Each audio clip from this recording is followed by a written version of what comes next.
Sari dari kelas 11 IPA 3 SMA Negeri 1 Koba. Di kesempatan kali ini, saya akan melakukan percobaan fisika mengenai hukum Archimedes. Tujuan dari percobaan kali ini adalah yang pertama, menyelidiki hubungan antara volume benda yang tercelup terhadap gaya apungnya. Yang kedua, menyelidiki hubungan antara massa jenis fluida terhadap gaya apungnya. Yang ketiga, menganalisis variabel-variabel yang mempengaruhi gaya apung pada suatu benda yang tercelup dalam fluida.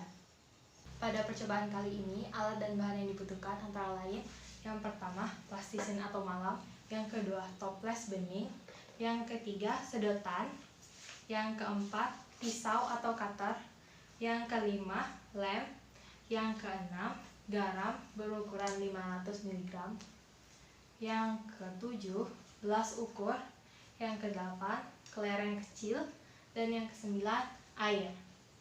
Kemudian kita masuk ke bagian selanjutnya, yaitu langkah kerja. Yang pertama, siapkan toples 2 cm dari tepi atas toples kita lubangi. Kemudian lem sedotan pop es tersebut dengan ujung sedotan berada di luar toples dan menghadap ke arah bawah. Kemudian pastikan di dalam sedotan tidak memiliki kotoran sehingga aliran air tidak terhambat. Pada bagian lubang, saya meletakkan plastisin untuk mencegah kebocoran air. Kemudian kita lanjut ke langkah ketiga, yaitu dengan mengisi toples dengan air hingga menetes dari sedotan. Siapkan gelas ukur dengan skala yang rapat untuk menampung volume air yang tumpah.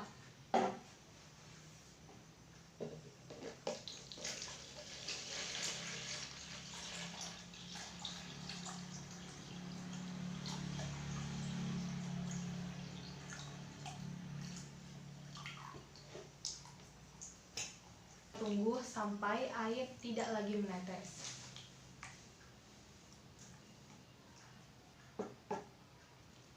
Saat air sudah tidak menetes, kita lanjutkan ke langkah yang keempat.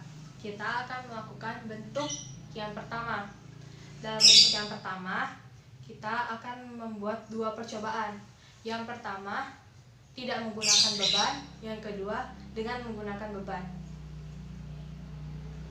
Pada bentuk pertama, kita buat plastisin sedikit lebih tipis. Saat membuat perahu dari plastisin ini, pastikan sekitar dari plastisin sama rata dan sama besar agar air yang masuk sama banyak. Kita ratakan.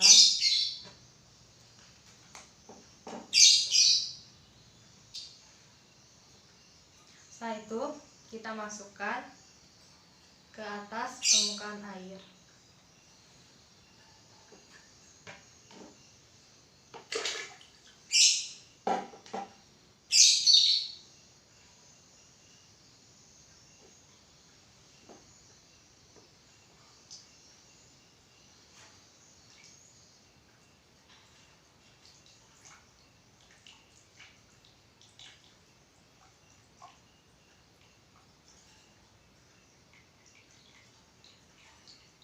Kita tunggu sampai airnya tidak lagi menetes.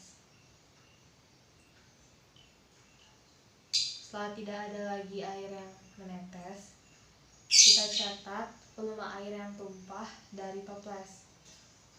Didapatkan volume air yang tumpah adalah 75 ml. Kemudian kita lanjutkan ke percobaan kedua menggunakan bentuk yang pertama dengan cara menggunakan beban. Bentuk yang pertama tadi kita masukkan kembali ke dalam permukaan air.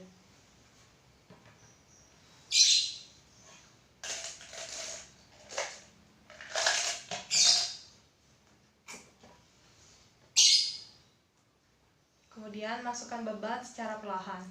1, 2, 3, 4, 5, 6, 7, 8, 9, 10,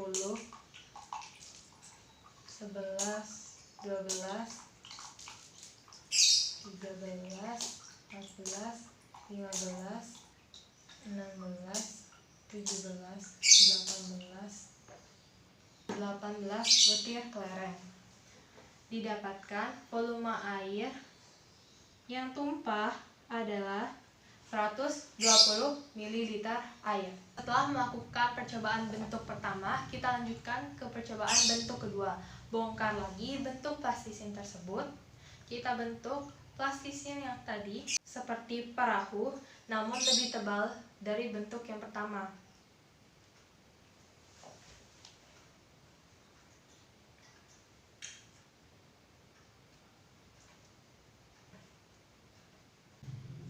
Saat membuat bentuk perahu seperti ini, pastikan seluruh permukaan samping sama besar sehingga air yang masuk menjadi sama banyak.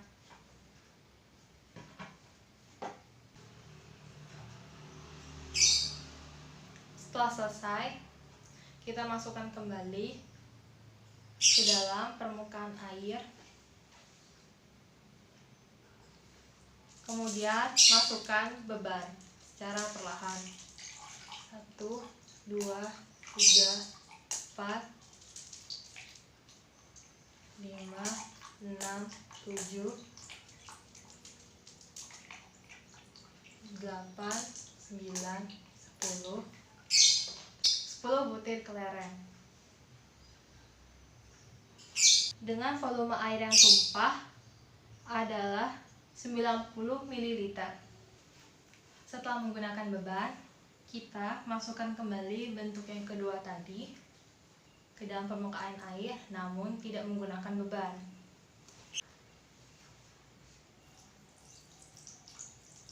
Dan ukur seberapa banyak air yang tumpah. Setelah air tidak lagi menetes, hasil yang kita dapatkan adalah volume dari air yang tumpah, yaitu 60 ml. Kita masuk ke percobaan selanjutnya.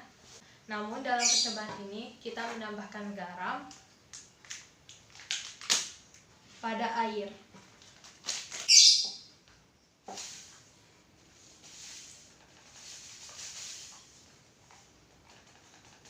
Tuangkan garam sampai sekeruh mungkin.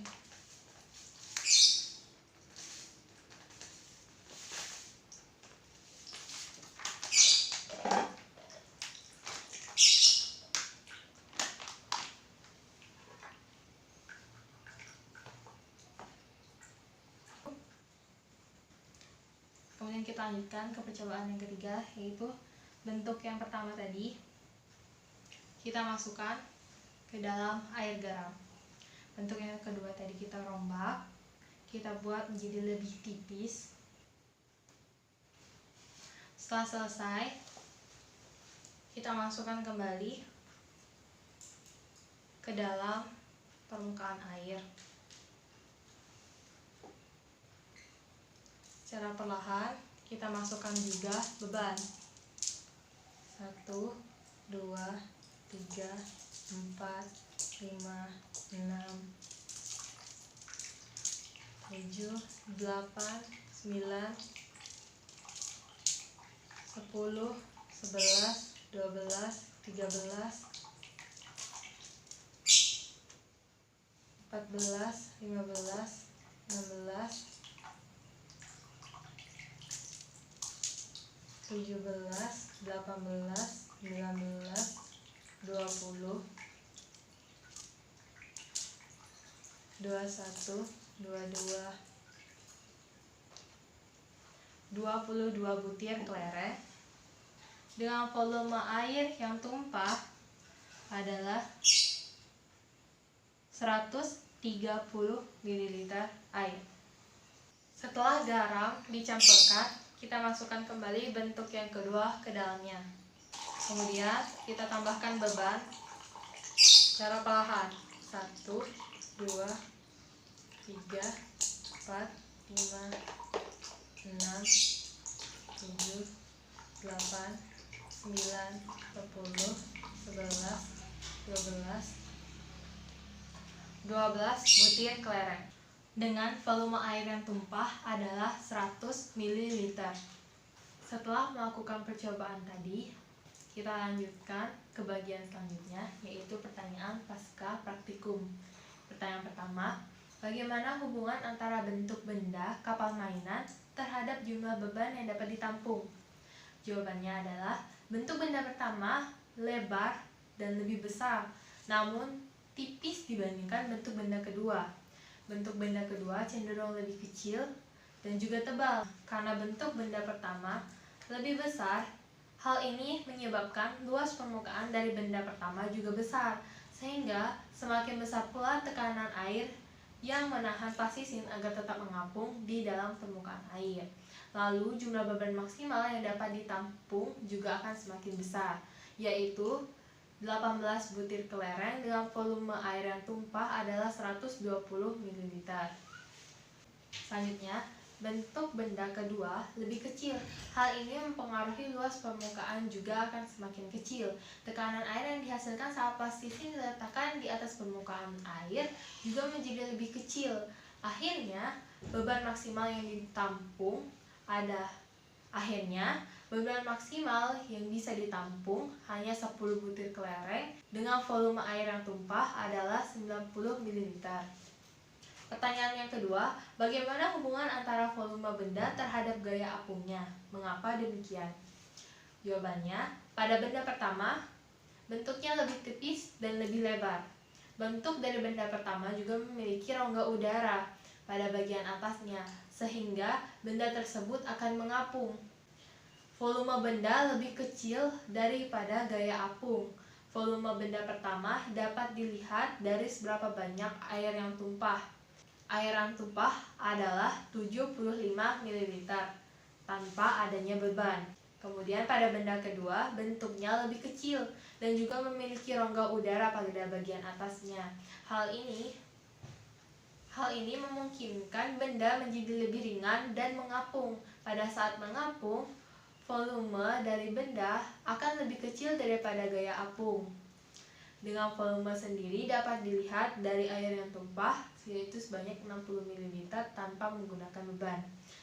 Pertanyaan yang ketiga, bagaimanakah hubungan antara penambahan serbuk garam terhadap massa jenis dari air? Penambahan serbuk garam pada air tawar akan membuat massa jenis dari air menjadi lebih besar. Dengan kata lain, massa jenis air garam meningkat. Hal inilah yang kelak akan mempengaruhi gaya apung menjadi lebih besar dibandingkan gaya apung yang dihasilkan oleh air tawar. Pertanyaan selanjutnya, bagaimanakah pengaruh massa jenis fluida terhadap jumlah beban yang dapat ditampung? Mengapa demikian? Massa jenis dari air atau fluida akan mempengaruhi gaya apung dari air tersebut. Dalam percobaan ini, kita akan menggunakan dua jenis air, yaitu air tawar dan juga air asin atau air garam. Seperti yang saya jelaskan tadi, air garam memiliki massa jenis yang lebih besar dibandingkan air tawar. Massa jenis besar ini akan mengakibatkan gaya apung yang menjadi besar pula, sehingga beban yang dapat ditampung menjadi lebih banyak dibandingkan saat dimasukkan ke dalam air tawar. Pada air garam, beban maksimal yang dapat ditampung adalah 22 butir pada bentuk pertama dan 12 butir pada bentuk kedua. Sedangkan pada air tawar, beban yang dapat ditampung adalah 18 butir pada bentuk pertama dan 10 butir pada bentuk kedua. Dapat kita rangkum bahwa massa jenis sama dengan gaya apung. Massa jenis yang kecil menyebabkan gaya apung juga kecil. Massa jenis besar akan menyebabkan gaya apung yang dihasilkan menjadi besar pula. Pertanyaan yang kelima, kesimpulan apa yang Anda dapatkan dari percobaan ini? Dari percobaan yang telah kita lakukan tadi, dapat kita simpulkan bahwa variabel-variabel yang dapat mempengaruhi gaya apung adalah beban, volume, massa jenis, dan juga luas permukaan. Pada percobaan yang telah kita lakukan tadi, dibentuk dua benda dengan massa yang sama. Pada benda 1 dan 2 yang tidak diletakkan beban akan memiliki volume yang kecil dibandingkan dengan benda yang diberikan beban. Hal ini pula disebabkan karena semakin banyaknya dan besar gaya berat yang menarik benda untuk tenggelam dan memuntahkan air lebih banyak daripada benda yang mengapung, seperti benda 1 dan 2 yang tidak diberikan beban tadi. Kemudian massa jenis. Massa jenis yang kita gunakan pada percobaan ini adalah air tawar dan air asin dengan massa jenis yang berbeda. Terbukti bahwa massa jenis besar akan membuat gaya apung menjadi besar pula.